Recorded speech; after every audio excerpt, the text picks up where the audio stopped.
ikasten digrafoak.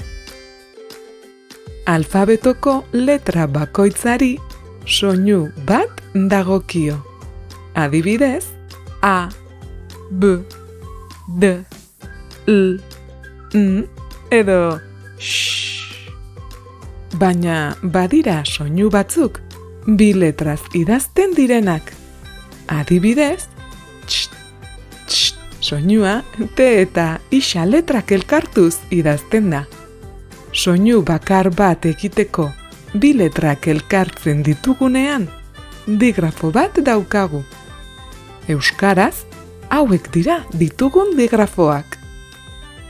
DD, RR eta TT. IL eta IN. TS, TIxa eta TZ.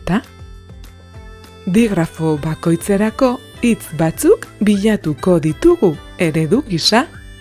Beti bezala, nahi izan ezkero, bideoa pausatu eta lasai pentsatu. Goazen ba!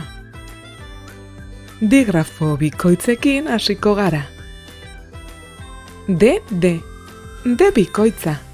Bururatzen alzaizu hitzen bat D bikoitzarekin.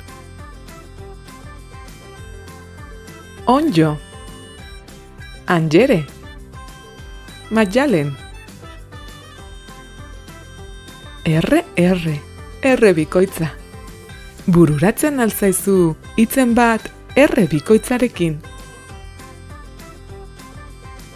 Orratz, Urri, Marra.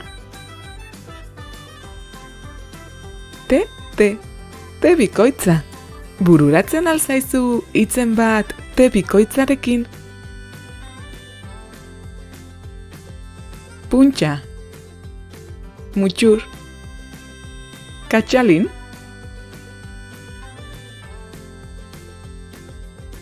Goazen irekin hasten diren bi digrafoekin. IL.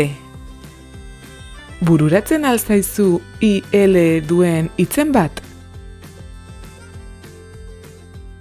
Oio, Mila, Ilargi. IN. Bururatzen alzaizu IN duen hitzen bat. Sorgina, Urdina, Gaztaina.